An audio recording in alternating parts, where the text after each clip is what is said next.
Alina had always believed in trust. She believed that the people closest to her would never turn their backs. That loyalty was a currency worth more than money, and that honesty formed the foundation of every lasting relationship she had built.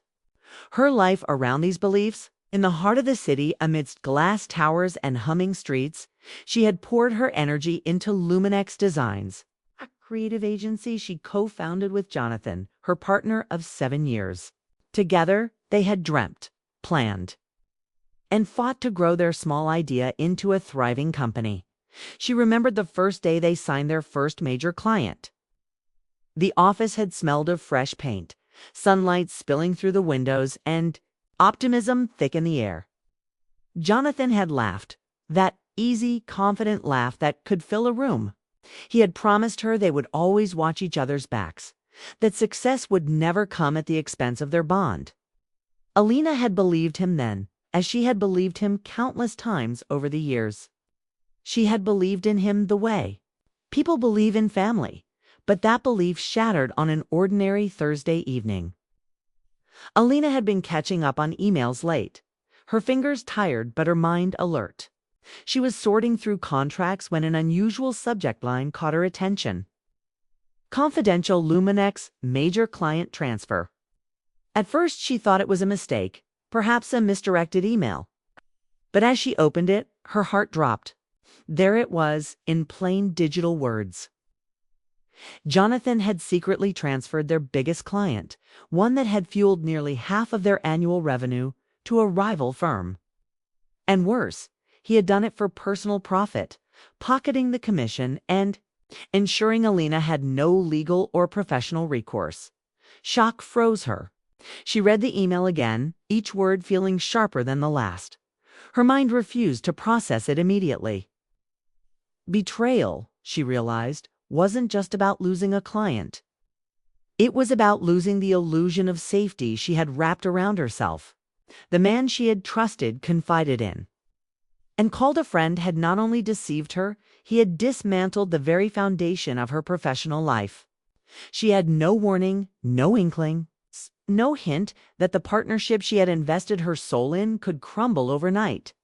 Alina sat back in her chair, staring at the screen, the office lights dimming around her. Outside, the city pulsed with life, unaware of the personal apocalypse unfolding within the small glass walls of Luminex Designs. Her hands shook. The betrayal felt like a physical blow, a sudden emptiness in her chest that made her stomach churn.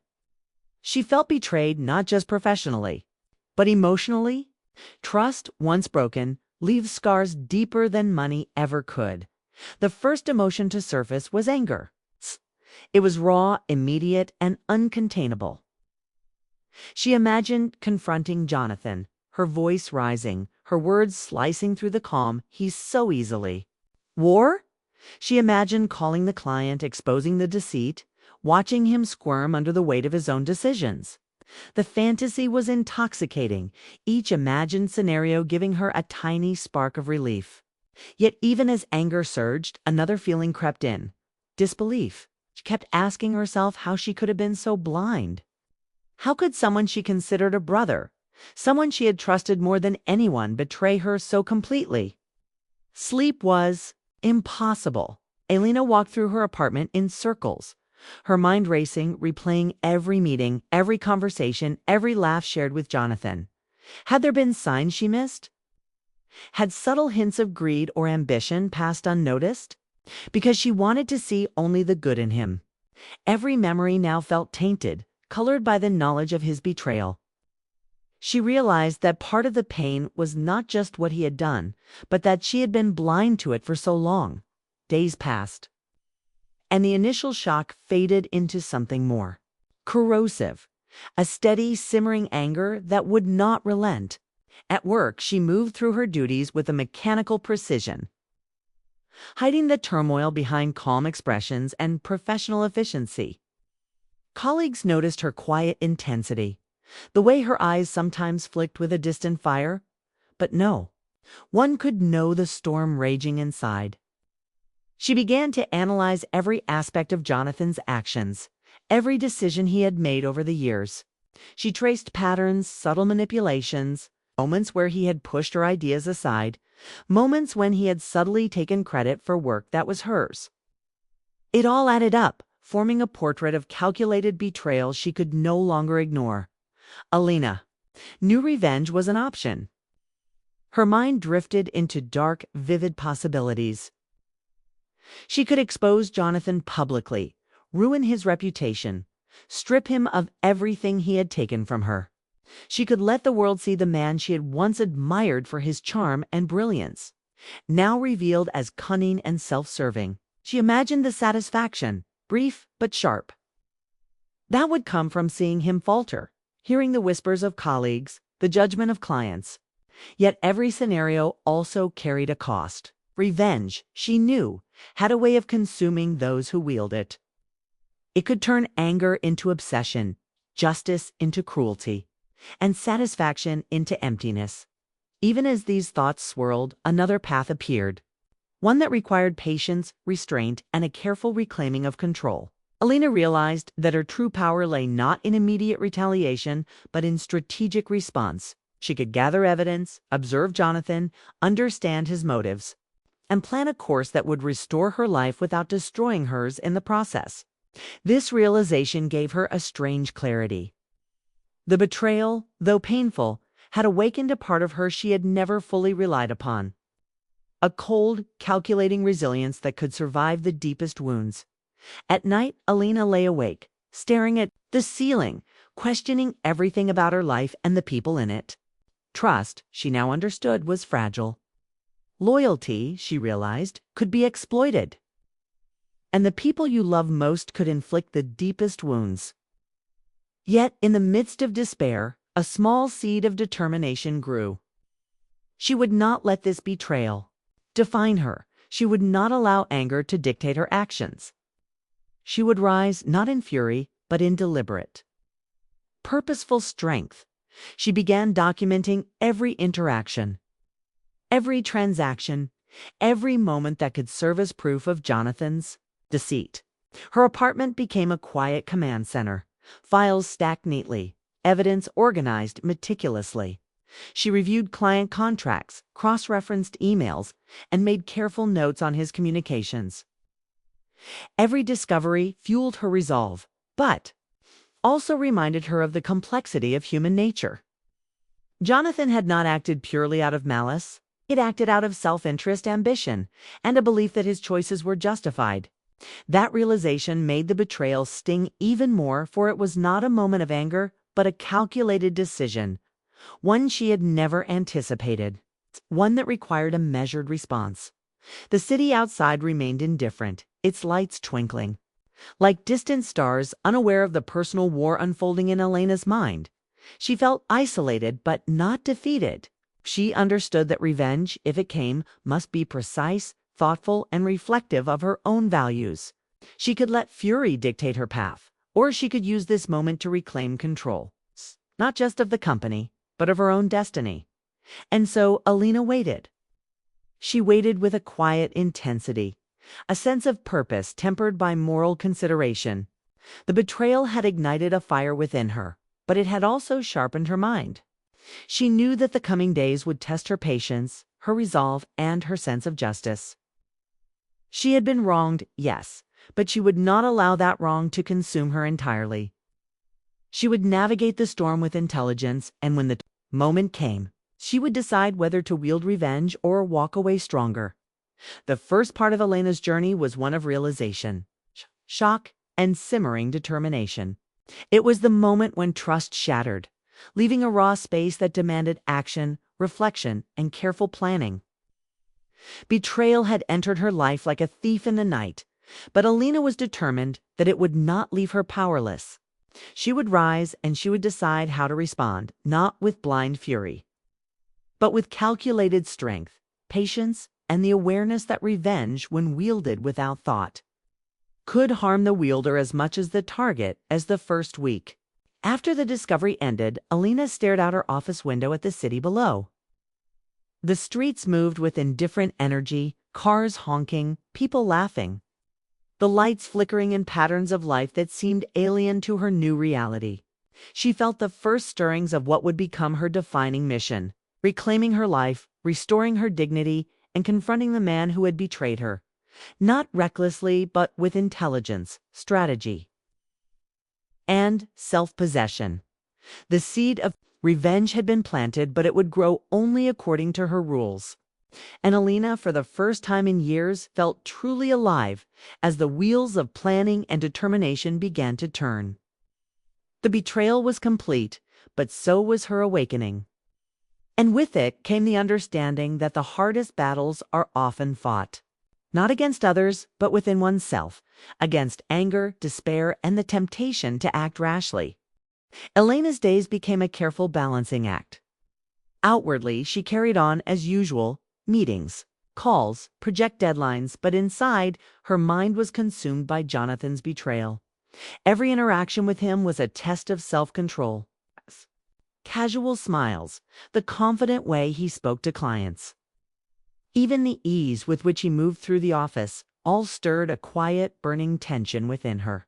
She wanted to confront him immediately, to lash out and demand answers, but she knew patience was her greatest weapon. Revenge without thought would only satisfy fleeting anger, not restore what she had lost. She began to track his every move. Emails, phone calls, business meetings. She took notes, creating a timeline of deception and opportunity. Every detail mattered. She discovered subtle manipulations, moments when he had shifted credit from her to himself, quietly undermined her ideas, and cultivated relationships with clients under false pretenses.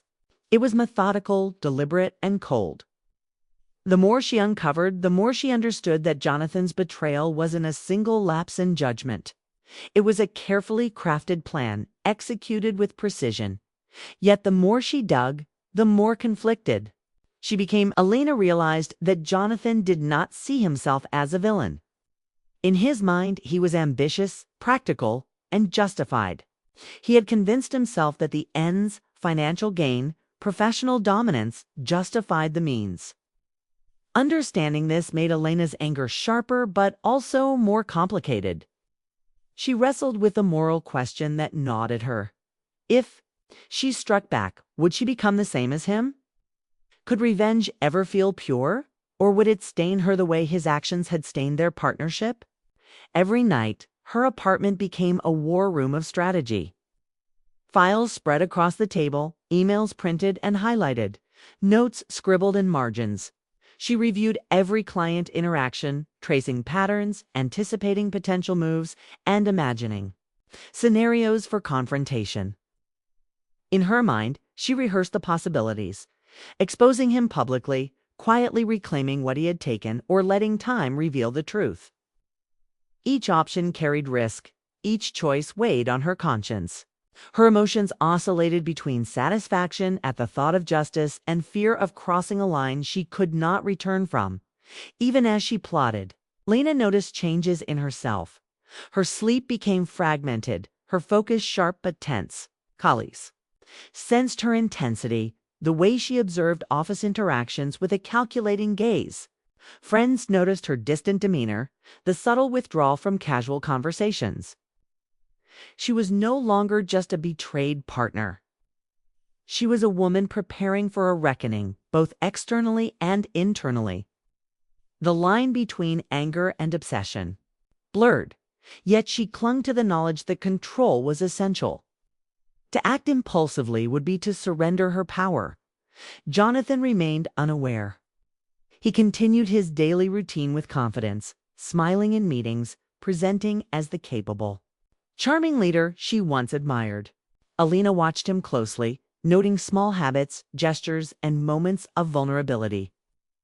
She realized he relied on perception, on appearances, on the subtle fear of others' judgment. This insight became central to her strategy. If she chose to act, she would not rely solely on emotion. She would exploit patterns, understand his motivations, and deliver consequences in a way that neither betrayed her principles nor left her exposed. Yet the emotional toll was immense. Elena's thoughts constantly circled the same question. What will it feel like when justice comes? She imagined the sharp satisfaction, the sense of triumph, but also the emptiness that might follow. Revenge was a double-edged sword. It could provide closure, but it could also deepen wounds, leaving her no better than the person who had wronged her. She found herself questioning her identity. Would she remain the same woman who had built a life on trust and hard work?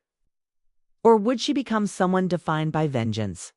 Amid this struggle, she found unexpected moments of clarity. Alina realized that true power lay not in public humiliation, but in reclaiming control over her own life. She began to explore alternatives, quietly restructuring her own role in the company, securing loyal clients, and laying the groundwork for a personal comeback. Each step gave her confidence, proving that she could rise above the betrayal without succumbing to anger alone. She started to see Jonathan's actions as temporary setbacks, opportunities to test her resilience and strategic thinking. The emotional battle intensified as she prepared for the inevitable confrontation. Her mind replayed every scenario, every potential reaction from Jonathan. Would he plead, deny, or justify himself? How would she respond without losing herself? Alina realized that the climax of her plan was not the exposure of Jonathan's deceit, but the internal victory, the ability to act deliberately, calmly, and morally, even when fury called to her. As weeks passed, the tension reached a constant hum. Each day she worked with Jonathan, each smile he offered, each casual remark became a test of endurance. Her resolve strengthened. She understood that the path of revenge was not a sprint but a marathon, requiring strategy, patience, and clarity. She had to decide not just how to act, but why she would act. And the answer was not mere retribution. It was reclamation of dignity, of agency, of the life she refused to let him destroy. By the end of part 2, Alina stood at a crossroads. She had the knowledge, the evidence, and the means to confront Jonathan decisively.